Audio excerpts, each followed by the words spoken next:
You're copying a game onto the fast SSD you paid extra for. The first few seconds are glorious, then the progress bar just stops. The box promised 6,200 megabytes a second. Right now it's doing 130, slower than the old spinning hard drive it replaced. Nothing is broken, the drive is just full. Why does a chip with no moving parts care how much it's holding? Because your SSD has been faking its speed since the day you unboxed it, and a full drive can't keep up the act. Inside that drive are billions of microscopic cell buckets that trap electric charge. A charged bucket reads as a 0, an empty one a 1. That's 1 bit per bucket, and 1 bit per bucket is expensive. So to sell you terabytes, modern drives cram 3 bits into every bucket, which means 8 distinct charge levels the chip has to tell apart. Budget drives cram in 4 bits, 16 levels. And now writing isn't fill the bucket anymore, it's fill the bucket to level 11 of 16 exactly. Careful, repeated, verified, slow. And slow buckets are only half the problem, because Flash has a rule about rewriting that no other memory in your computer has. Those buckets are organized like a notebook. The drive writes 1 page at a time, thousands of buckets filled together. But erasing is different. Flash can only erase a whole block. On a modern chip, hundreds of pages, wiped together, all or nothing. Because physics here only runs one direction, writing can only add charge.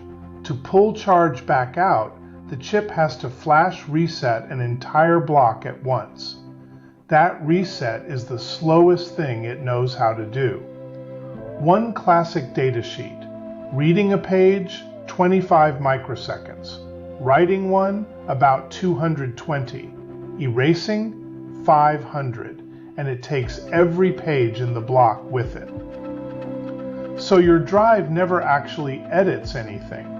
Change one word in a document and it writes a new page somewhere else and marks the old one as garbage.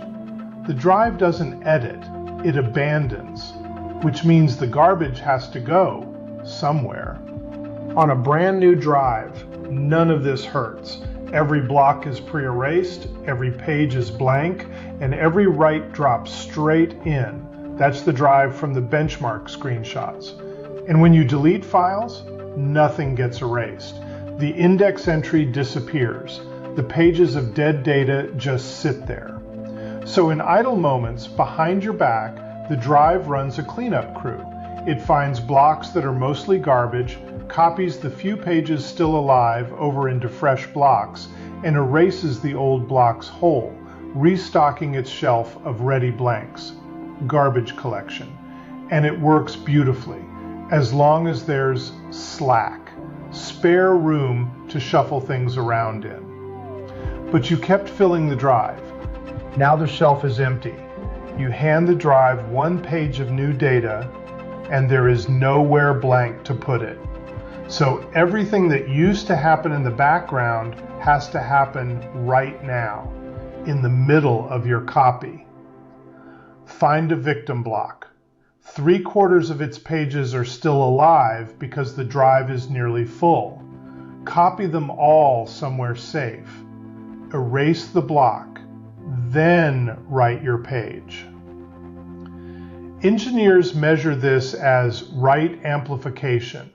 For every megabyte you ask a full drive to write, it can write 3, 4, 5 megabytes internally, hauling your old data around to make room for the new. And the fuller the drive, the more live pages every victim block holds. So the worse the multiplier gets. Exactly when you have the least space, every write costs the most. But a traffic jam explains a slowdown. It doesn't explain a cliff. 6,000 down to 130. For that, the drive has one more secret. Those 16 level buckets, careful, verified, slow, they could never hit 6,000 megabytes a second. No drive built from them honestly could. So the controller cheats. It takes a slice of your empty space and runs those same cells in 1-bit mode. No 16 levels, just full or empty, slammed in one shot. A fast lane built out of pretend simple cells. Every write you make lands in the fast lane first, and later, while you're not looking, the drive repacks it into the slow, dense storage you actually paid for. On that 2 terabyte drive from the opening, the fast lane starts at 460 gigabytes, almost a quarter of the drive, pretending to be a better drive. The speed on the box is the fast lane. It was never the flash. And the fast lane is borrowed from free space. Fill the drive, and the drive has to give it back. The benchmark rocket and the crawling progress bar are the same hardware, with and without room to fake it. One more thing keeps this whole system from collapsing.